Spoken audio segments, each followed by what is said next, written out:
Bienvenidos al podcast de USFQ Law Working Papers, tu dosis necesaria de conocimiento jurídico al instante y sin complicaciones. Somos una serie académico-jurídica de difusión continua dirigida a todos los estudiantes y profesionales que desean ahondar en el mundo del derecho. En cada episodio contaremos con académicos y expertos en la práctica jurídica, conectando la teoría con la realidad. ¿Estás listo?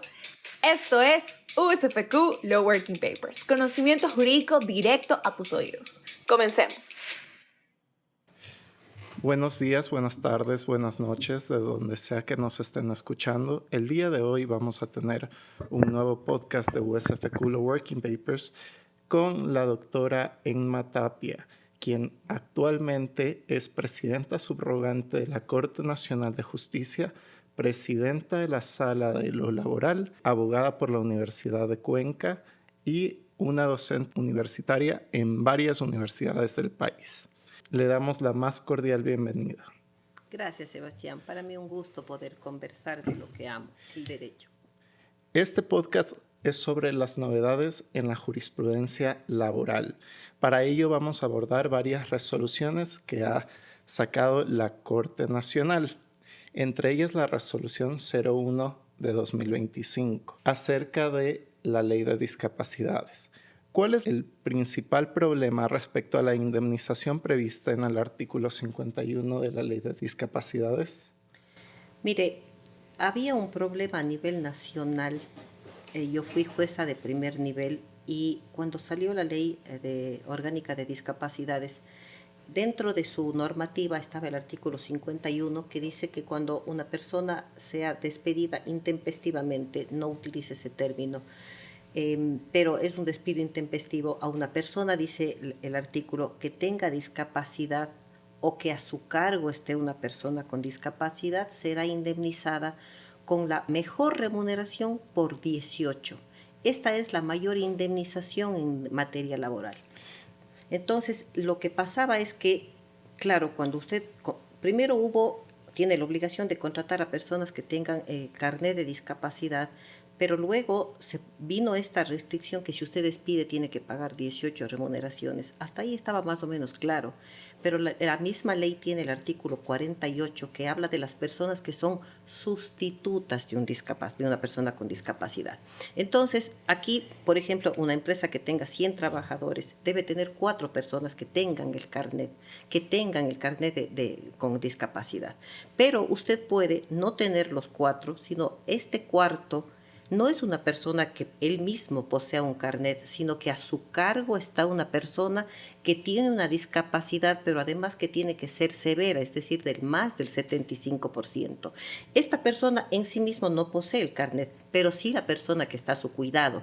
Pero los jueces empezaron a confundir el 58 con el 41 y esta persona de aquí, claro, tiene que hacer una calificación ante un ministerio, ser calificado como sustituto, tener a su cargo una persona que tiene que ser además con un grado consanguíneo, pero además una discapacidad de más del 75%, y los jueces empezaron a confundir el 51 que solo es que yo tenga el carnet o que yo tenga a mi cargo una persona, quien quiera, una vecina podía ser. Entonces los jueces pasamos esta semana un juicio que decía, a ver, el señor dice que tiene a cuidado de él la hija de una conviviente de él. Y la empresa contestó, nunca fue calificado como sustituto. ¿Sí ve? Entonces confunden estos dos. Y por eso la Corte se vio obligada a sacar esta resolución. Perfecto. Y justamente la Corte Constitucional también ha desarrollado parámetros para el trabajador sustituto.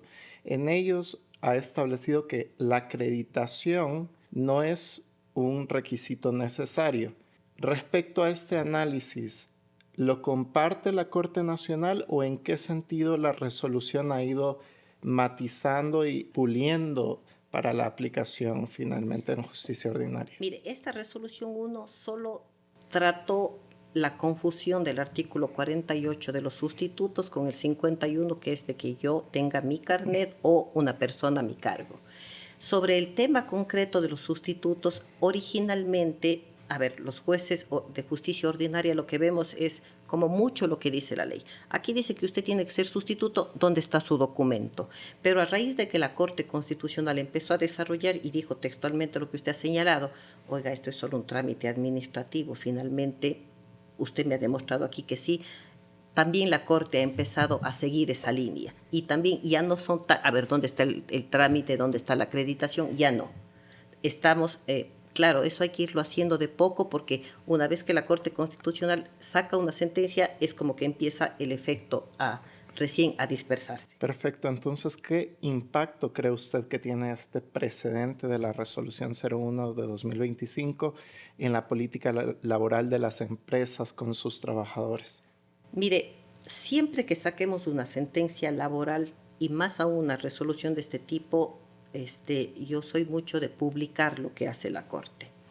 Y he visto que tiene como toda sentencia dos impactos, una en el empleador y otra en los trabajadores.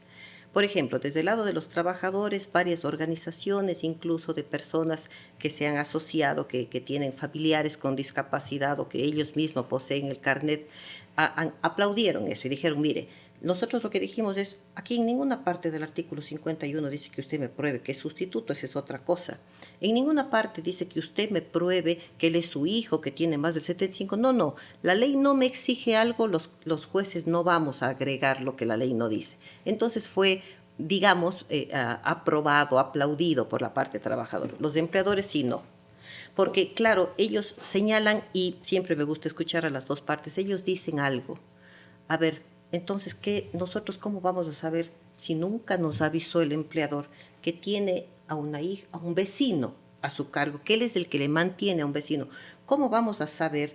¿Cómo vamos nosotros a tener cuidado de despedirlo? Y resulta ser que le despedimos a alguien, el señor nos muestra que tenía a su cuidado un vecino y hay que pagarle 18 remuneraciones.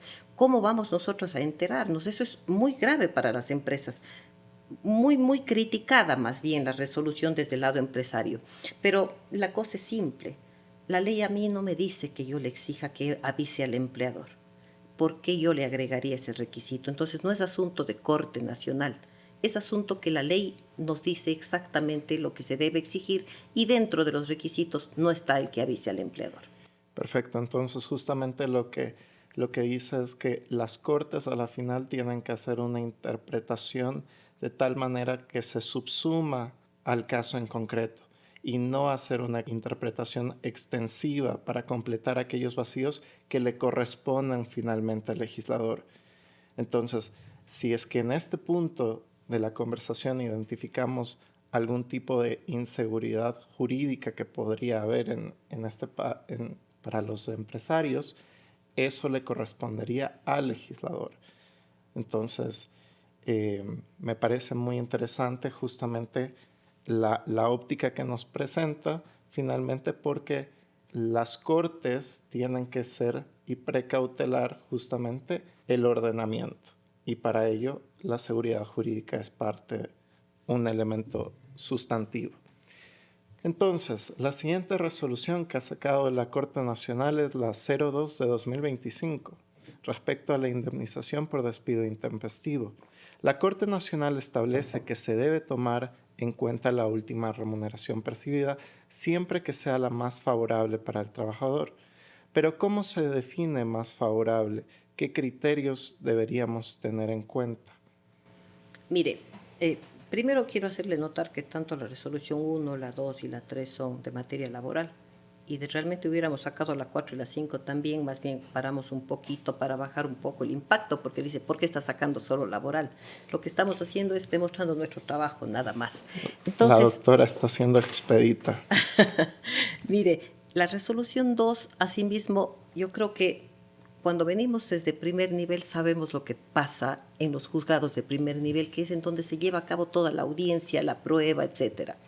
¿Qué era lo que estaba pasando? Mire, los jueces empezamos a entender que la última remuneración era la del mes. El artículo dice concretamente, se pagará la indemnización de acuerdo a la remuneración percibida al momento del despido. Entonces, claro, dijimos, si a usted le despiden el 15 de enero, hay que pagarle con la de enero, porque dice la remuneración que estaba percibiendo al momento del despido.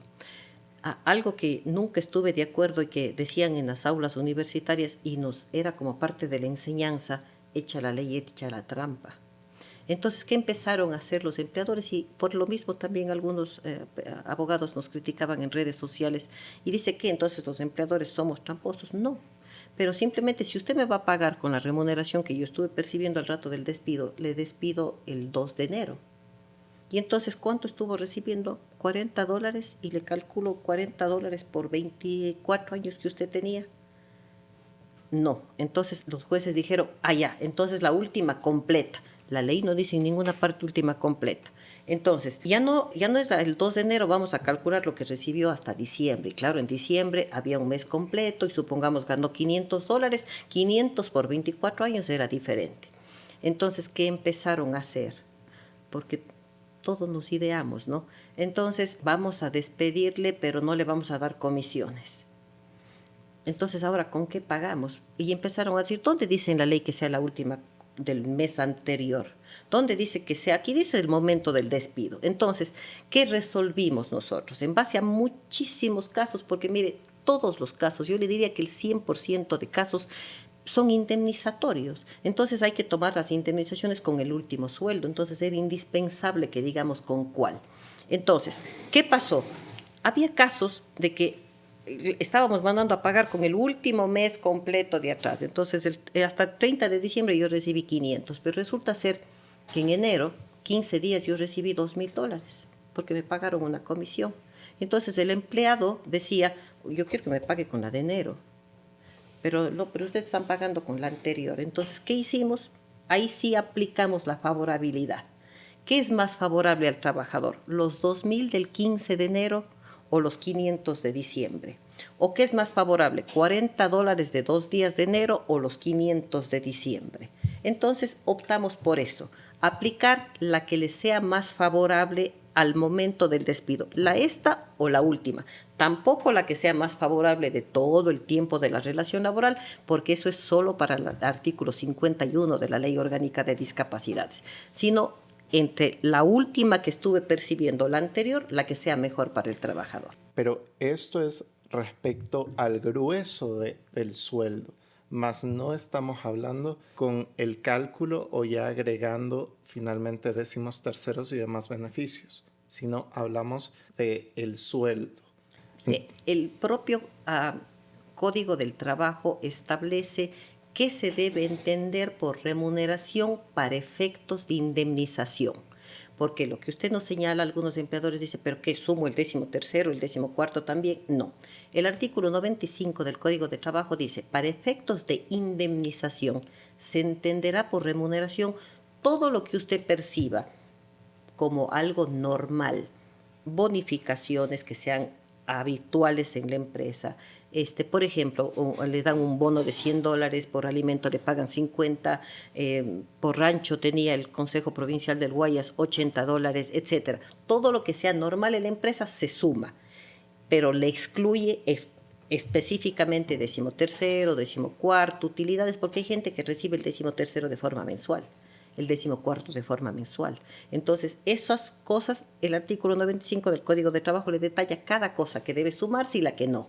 Perfecto, pero también me acaba de mencionar justamente que aplicaron el principio de favorabilidad, pero al aplicar este principio, ¿no también está creando un desincentivo justamente para el empleador, así para mantenerle en el tiempo hasta ver cuál es la remuneración que le salga menos conveniente? Mire, podría ser, pero yo creo que lo que busca la resolución es lo contrario. Yo di hace poco en la maestría de Derecho de la Empresa en la Andina a 2 cursos. Todos los chicos, todos casi trabajaban en una empresa o su meta era trabajar asesorando a una empresa. Y me preguntaban, y hace poco di una conferencia en la Cámara de Industrias de Cuenca y me decían, doctora, ¿cómo hacemos para pagar menos? ¿Cómo haríamos para que no nos demanden? Y yo les decía a mis alumnos, solo tienen que hacer lo correcto. Si el señor viene percibiendo comisiones, no trate de quitarle las comisiones al último momento, o no trate de despedirle el primer día del mes porque va a tener que pagar con el anterior. No le quite las comisiones porque a lo mejor el señor dice, mire, el mes anterior sí tuve comisiones. Entonces, solo es cuestión de hacer lo correcto. Si el señor usted quiere despedirle el 15 porque no está contento con él, le despide el 15 y le pagará lo que haya recibido hasta ese entonces. Si tiene comisiones, hay que ver qué tiene. Solo es cuestión de hacer lo correcto. Perfecto. Entonces, doctora, respecto a la siguiente resolución, a la bonificación de desahucio en caso de separación o retiro voluntario, la resolución adoptó el criterio B, argumentando que el pago de ambas indemnizaciones constituiría un doble beneficio. ¿Cuáles son los principales fundamentos que llevaron a la Corte a optar por este criterio? Mire, gracias por la pregunta y ahora el día de ayer vi que a la Corte Constitucional entró una demanda de inconstitucionalidad presentada por el Ministerio de Trabajo para esta resolución. Por primera vez en el Pleno, en toda su historia, porque además parte de las funciones del Pleno de la Corte Nacional es, claro, sacar resoluciones, jurisprudencia, pero algo que también puede hacer, y de hecho lo hizo ahora el Pleno de la Corte Nacional, es dirimir entre criterios diferentes de una misma sala. Somos 4 jueces de la sala laboral. 2 de los jueces teníamos el criterio de que, a ver, yo me retiro, digo, señor de la empresa pública, me renuncio, pero quiero acogerme a una, digamos, una bonificación que les pagan por retiro voluntario. Entonces puede ser 5 remuneraciones por cada año, 6 remuneraciones, 3, hay algunos que tienen 7, que es el tope, y le pagan eso. Pero para usted retirarse, no es que usted se retira y se va. Usted tiene que presentar la renuncia. Y la renuncia en el Código de Trabajo no es forma de terminar la relación laboral. No existe esa forma. Es el acuerdo entre las partes. Entonces, yo renuncio, usted me acepta. Y el Código dice que cuando usted renuncia y le aceptan, es decir, cuando hay acuerdo entre las partes, que tiene que pagarle la bonificación por desahucio, así de simple. Eso pensábamos 2 jueces. Y otros dos jueces decían, no, pero lo que pasa es que usted está recibiendo ya 5 remuneraciones por año y además le vamos a pagar bonificación. No. Ellos dicen eso es doble indemnización. Nosotros decíamos no es indemnización. La bonificación por desahucio no es una indemnización, es una bonificación que le da el código por ley. Lo otro es por contratación colectiva. Entonces decíamos no, nosotros mandábamos a pagar el desahucio más la bonificación. Y otros 2 jueces no lo hacían. Pero eso creó una inseguridad enorme, porque los trabajadores sorteaban y le tocaba a los 2 jueces y al uno y ganaba. Y el mismo compañero les tocaba con los otros 2 criterios y con otro y perdía. Entonces dije, a ver, aprovechemos que estamos de presidentes de sala, señores del Pleno de la Corte, ustedes también están facultados para dirimir esta competencia. ¿Qué hacemos? No podemos seguir haciendo que el trabajador ponga una velita para que le toque con el tribunal que sí tiene ese criterio. Aparte, la Corte Constitucional también ha dicho que en casos donde haya integraciones parecidas y Así justamente los hechos parecidos, también tiene que haber fallos parecidos. Así es. Entonces, por lo mismo, también tenían que ustedes dirimir y tomar una postura. Necesariamente. Entonces, con el riesgo de que, claro, a uno no le gusta perder su criterio porque uno cree que está bien fundamentado, pero expusimos los 2 jueces al Pleno y las otras 2 juezas al Pleno. Explicamos varias veces, pero el Pleno entendió que era indemnizatorio las 2 cosas y dijo, no, están mandando a pagar mucho, yo creo que vamos a irnos por el criterio B. Independientemente de que esté o no de acuerdo con ese criterio, el Pleno dirimió y al día siguiente, porque además pusimos algo que normalmente no ponemos, que esta resolución entrará de inmediato en efecto sin importar que se publique en el registro oficial. Al día siguiente tuvimos todos los juicios que estábamos esperando hasta que resuelva y empezamos a decir, señor, ahora es así. Ahora, hay que esperar a ver qué dice la Corte Constitucional. Hasta tanto estamos aplicando este criterio, por lo menos hay seguridad jurídica. Todos saben ya que si es trabajador no va a recibir la bonificación por desahucio. Solo para hacer una precisión, doctora, ya que nos están escuchando estudiantes, cuando hablamos de esta resolución aplica para el sector público. Mire, el mismo día, no vamos a dar nombres, pero el mismo día salió por todos los medios de comunicación que habíamos reformado el Código de Trabajo, que no podemos reformar el Código de Trabajo y que se eliminó el desahucio. Fíjese, tal fue el impacto de la noticia que la gente empezó a renunciar de las empresas. Oiga, voy a perder el desahucio, mejor me voy ahora. Y no era así. Salí a aclarar por todos los medios que es solo para el sector público. ¿Por qué? Porque el sector privado no tiene esto es solo para el sector público. Entonces generalmente los que tienen son las empresas públicas y algunos GATS provinciales, GATS municipales que tienen contratación colectiva. Ahí pactaron eso. Listo. Respecto al retiro voluntario, también usted que ha visto varios casos, muchos trabajadores asumen que por el hecho de presentar la renuncia y a cumplir con los años pueden acceder a este retiro voluntario, pero no necesariamente es así. Entonces, ¿cuáles son los criterios que deben concurrir para finalmente poder acceder a este retiro voluntario? Mire, el caso que usted me plantea sucedió en la provincia de La Suay muchísimo.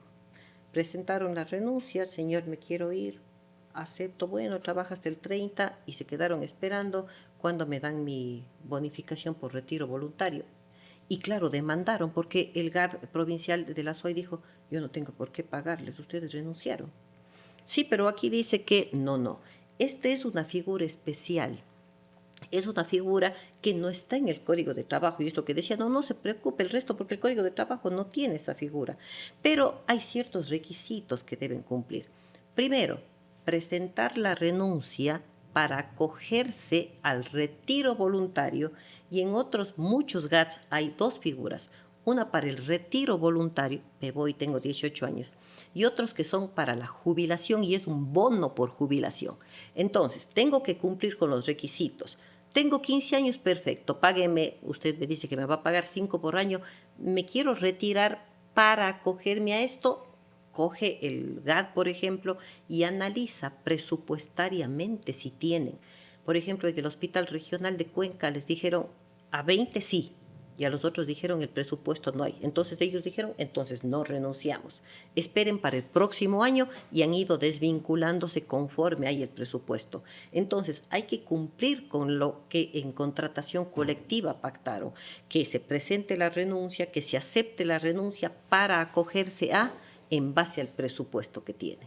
Ahora, ha habido GATS también que ya les aceptaron, dijeron, bueno, retírense y luego dicen, no ha habido el presupuesto. Entonces los trabajadores demandaron, eso sí, ya les aceptaron, busque el presupuesto, señor, porque el señor se retiró para recibir la bonificación y usted dice, ahora no tengo. Usted cuando le aceptó tenía que haber visto la partida presupuestaria y le aceptó, se entiende que la tiene. Lo que han hecho es ir presupuestando y pidiendo al Ministerio de Finanzas para pagarles, pero finalmente se han pagado. Pero entonces también las instituciones del Estado tienen que hacer una especie de planificación justamente para poder abrir este proceso para la renuncia voluntaria. Totalmente. Es más, hay GATS que ya no han abierto. Dice, sí, oiga, pero está en contratación colectiva, sí, pero necesito el presupuesto y ya no tienen el presupuesto. Entonces, no les aceptan para eso. Usted quiere acogerse al retiro, no hay el dinero. Entonces, retiran su renuncia. Doctora, aprovechando el tema de la contratación colectiva, aquí hay justamente una diferencia entre la LOEP y la LOCEP. Y a partir de eso se han empezado a establecer justamente trabajadores de la LOCEP que quieren empezar a tener los beneficios de la contratación colectiva. ¿Cómo lo ha ido tratando hasta el momento la Corte Nacional? Mire, tuvimos ayer un caso, los trabajadores de un GAT, no voy a dar el nombre, ellos dicen que, a ver, los servidores públicos sujetos a la LOCEP quieren pasarse a la LOEP y decía, ustedes nos están discriminando. ¿Por qué los de la LOCEP tienen unas cosas y los de la LOEP tienen otra? O viceversa. Hay personas que están en la LOEP y, por ejemplo, ellos tienen, por decirle, hay un GAT que por su situación geográfica tienen casi el doble del básico. Ellos dicen, ya, nosotros tenemos el doble de básico, pero el rato que nos presentamos retiro voluntario, ustedes nos están pagando con un básico normal. A los de la LOCEP sí les pagan con el doble del básico que es para Galápagos. hay discrimen, queremos que nos paguen más como nos están pagando acá. Entonces, lo que nosotros decíamos en la sentencia de ayer es que la LOEP es una norma que rige para las empresas públicas y es una norma totalmente especial y yo diría sui generis. ¿Por qué? Porque tenemos bajo en los jueces de trabajo servidores públicos de carrera, sí, y también obreros del Código de Trabajo. Los de la LOCEP nunca pueden venir a un juez de trabajo, salvo que sean funcionarios obreros. Ellos no están con la LOCEP, son con el Código de Trabajo. Pero los de la LOEP sí vienen donde nosotros, pero piensan que como vienen al juez de trabajo, pueden pedir jubilación patronal, pueden pedir págueme a mí también el retiro que están haciendo, y no es para todos. Yo soy juez del servidor público y del obrero, sí, pero el servidor público se rige por la LOEP, se rige por su reglamento interno, y los obreros se rigen por el reglamento interno, sí, que a veces les aplica, pero fundamentalmente por el Código de Trabajo, que no les es aplicable a los servidores públicos. A lo mejor no le gusta el término que voy a utilizar, pero ¿acaso habría una especie de desnaturalización de la vía laboral en este tipo de casos también? Mire, ese caso todavía no ha sido resuelto en la Corte Nacional. Estoy 4 años. Y cuando llega un asunto de un servidor público que es de la LOEP, va donde los jueces administrativos y dice, no, ustedes LOEP, vaya al juez de trabajo. Viene acá donde me y le digo, usted me está pidiendo la impugnación de un acto administrativo, vaya al administrativo, y en eso se pasan 3, 4 años hasta que llegue la nacional y la nacional dirima competencia. Pero lo que pasa es que si llega a la sala administrativa dice vaya a la laboral, pero si llega a la laboral decimos vaya a la administrativa. Entonces, ¿qué dije yo al pleno?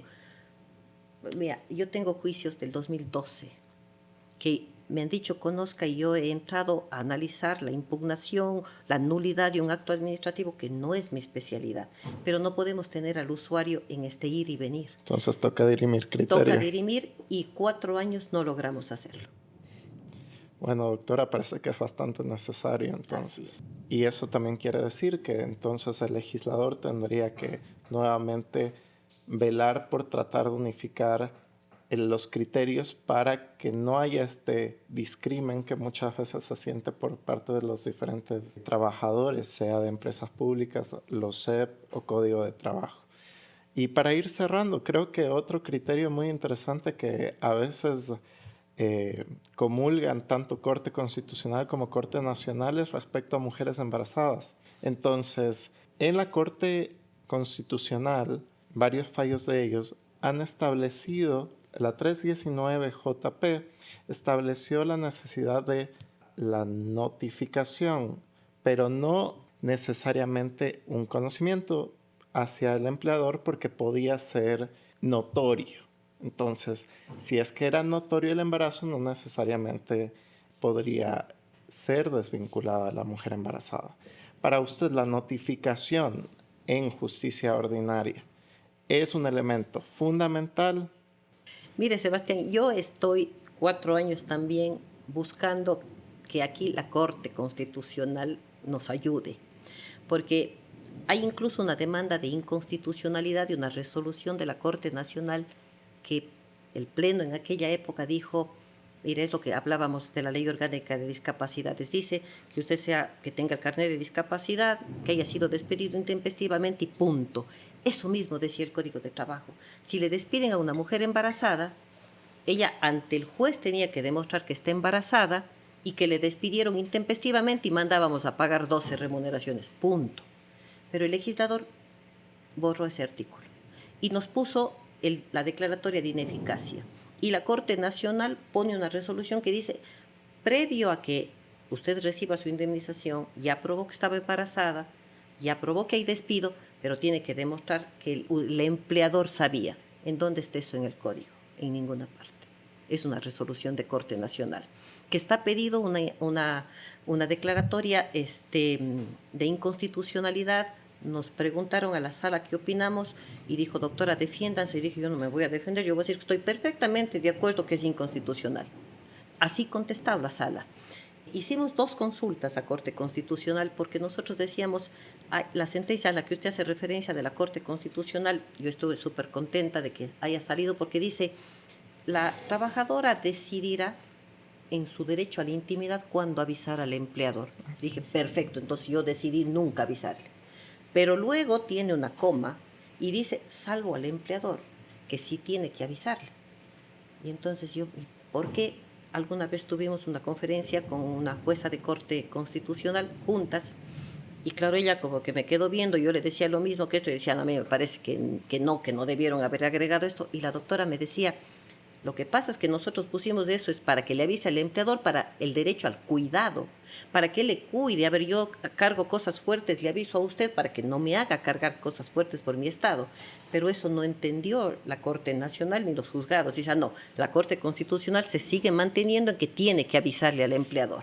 Y a mí, mi criterio personal, por eso hicimos 2 consultas a la Corte, creo que no cumplimos algún requisito de forma y nos devolvieron, es de que yo no tengo de mujer embarazada. Mire, yo antes de ser jueza de primer nivel fui asesora 15 años en empresas, y la empresa lo que hace cuando a usted le avisa que está embarazada es, doctora, sáquela. No quieren tener mujeres embarazadas. Algún empleador me dijo, lo que pasa es que las mujeres embarazadas hacen negocio con el embarazo.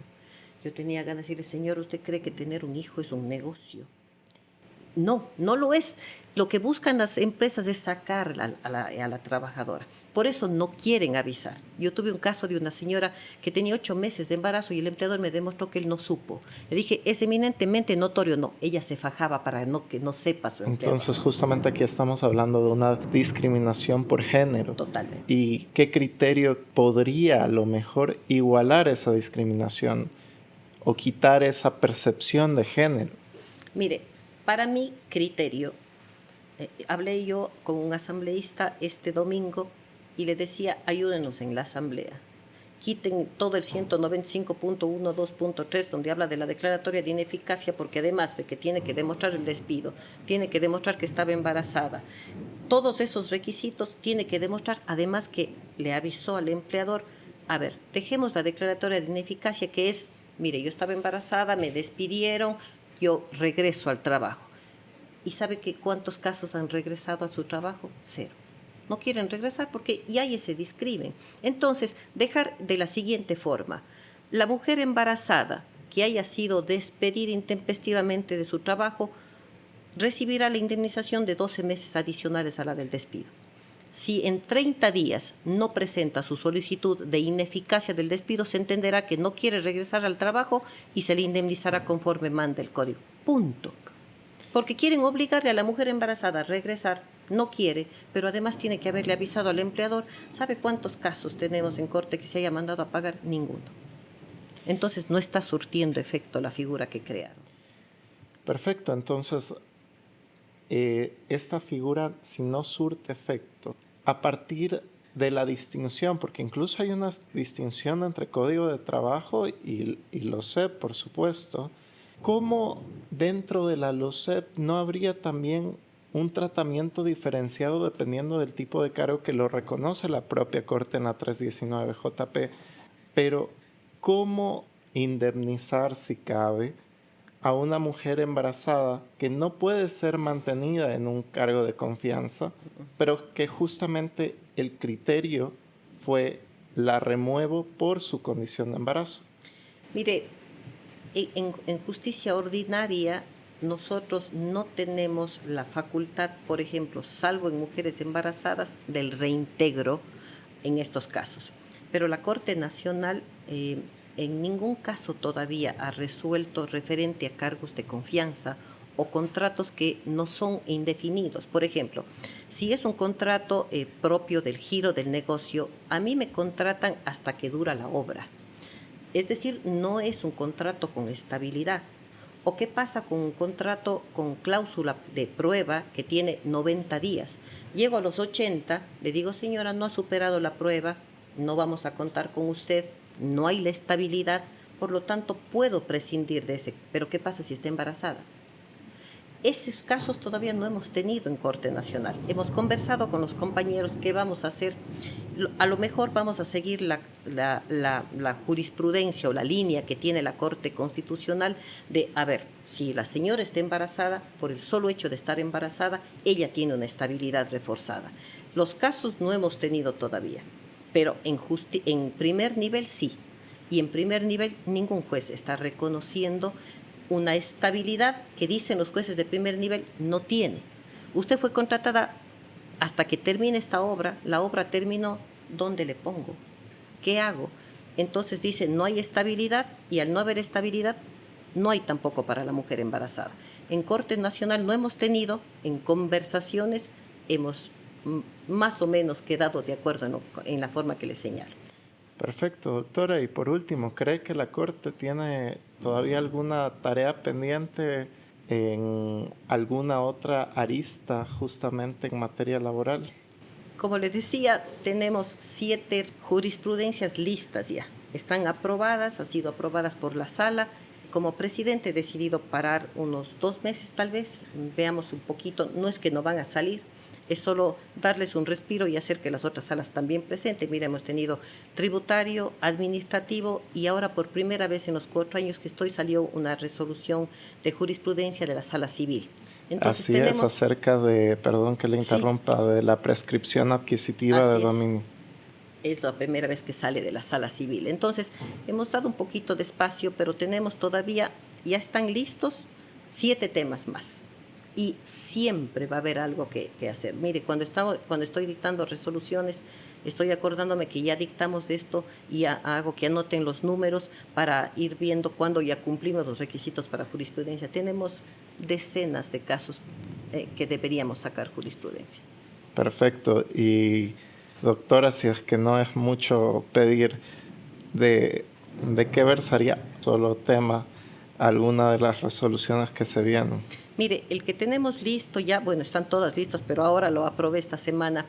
Mire, en materia laboral hay una prueba que se llama juramento deferido.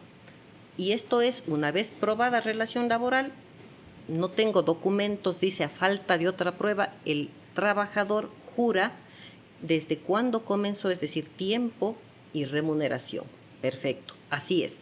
Si usted ya tiene probada la relación laboral y no hay otra prueba, vamos a usar el juramento deferido solo para esto. Pero parece ser que los jueces pensaron que también la declaración de parte mía es prueba absoluta. Entonces, no me ha aprobado relación laboral, por ejemplo, paso yo mismo, soy el trabajador, a declarar y digo, sí, señor, yo fui trabajador de la empresa, y el juez le está dando valor a la declaración de parte mía como prueba absoluta. ¿Qué estamos sacando? Que la declaración de parte del propio actor no es prueba en sí misma absoluta, sino está acompañada de otras pruebas. ¿Para qué? Porque los jueces y los abogados llegan a casación diciendo, señora juez, yo declaré que era trabajador y me están diciendo que no ha habido prueba. Entonces les estamos aclarando que si bien la declaración de parte está en el COGEP, sin embargo de ello no es prueba absoluta por sí misma, sino está acompañada de otras pruebas. Perfecto, entonces eso quiere decir que el análisis nuevamente de un juzgador es tener que conectar justamente todo el bagaje probatorio para poder llegar a una resolución. Y ahí le pregunto yo algo ya personal.